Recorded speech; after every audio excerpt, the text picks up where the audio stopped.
The line segment joining A -3,1 and B 5,-4 is a diameter of circle whose centre is सी।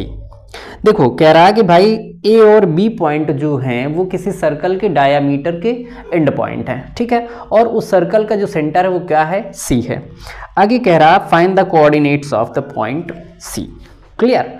तो हमें उस circle के centre के coordinates बताने हैं। अगर हम बात करें तो हमारे पास मान लेते हैं एक ये सर्कल है, क्लियर, और ये इसका सेंटर सी हो गया, ठीक है। अब एक डायामीटर हम बनाते हैं। डायामीटर की कंडीशन होती है कि भाई डायामीटर हमेशा सेंटर से होके जाएगा। दूसरा कि जो डायामीटर होता है किसी भी सर्कल का लॉन्गेस्ट कॉर्ड भी होता है, ठीक है। अगर कभी भी पूछा जाए कि भाई किसी सर्कल का लॉन्गेस्ट कॉर्ड क्या होता है तो फिर वो डायामीटर होता है, इससे बड़ा फिर कोई और कॉर्ड नहीं हो सकता, ठीक है। अब इसके ये पॉइंट ए हो गया और ये पॉइंट बी हो गया, ठीक।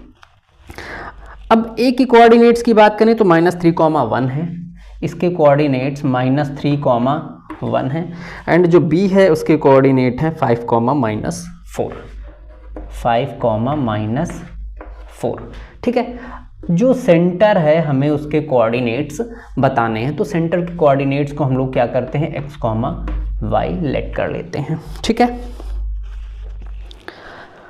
अब एक चीज़ ये बताओ कि भाई जो हमारा डायामीटर होता है उसको सेंटर क्या करता है, सेंटर उसको दो इक्वल पार्ट में डिवाइड करता है, ठीक है। हम लोग सर्कल वाले चैप्टर्स में पढ़े हैं कि भाई जो हमारा डायामीटर होता है वो 2 टाइम्स ऑफ रेडियस होता है। तो अगर रेडियस की बात करें तो यहाँ पे AC रेडियस है और CB हमारा रेडियस है, तो CB और AC दोनों इक्वल होंगे। दैट मीन्स कि जो C पॉइंट है वो AB को क्या करेगा, बाइसेक्ट करेगा, या फिर कह सकते हो इक्वली 2 पार्ट में डिवाइड करेगा, ठीक है। कहने का मतलब कि C जो है वो हमारा क्या है, मिड पॉइंट है, ठीक है। तो यहाँ लिख सकते हो कि C is the mid point of circle with centre O, right. जो C है वो AB का मिड पॉइंट है और वो हमारा सर्कल का सेंटर भी है, ठीक है। अब अगर C हमारा मिड पॉइंट है दैट मीन्स कि हम यहाँ पे क्या करेंगे, मिड पॉइंट फॉर्मूला यूज़ करेंगे, ठीक। तो यहाँ पे लिखो by mid point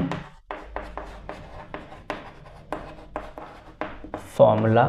mid point formula क्या होता है, x के लिए होता है x1 + x2 divided by 2 and y के लिए होता है y1 + y2 डिवाइडेड बाई 2, ठीक है।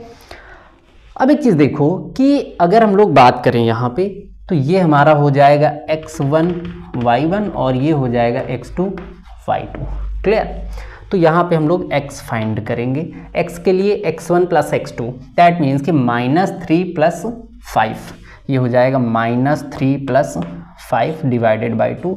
और अगर y के लिए बात करें तो y क्या हो जाएगा, 1 + -4, 1 + -4 डिवाइडेड बाई 2, ठीक है।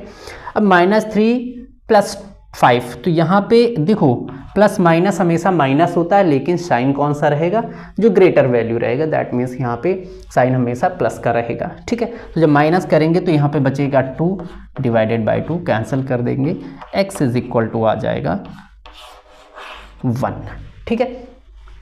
आगे देखो यहाँ पे तो y क्या हो जाएगा, ये 1 - 4 डिवाइडेड बाई 2, प्लस माइनस जब ब्रैकेट ओपन होगा तो माइनस हो जाएगा, ठीक है। यहाँ से आ जाएगा y = -3/2, राइट। तो x और y का वैल्यू हमें मिल गया है। दैट मीन्स कि c के जो कोऑर्डिनेट्स होंगे वो क्या हो जाएंगे, 1, -3/2, क्लियर। यही इस क्वेश्चन का आंसर हो जाएगा।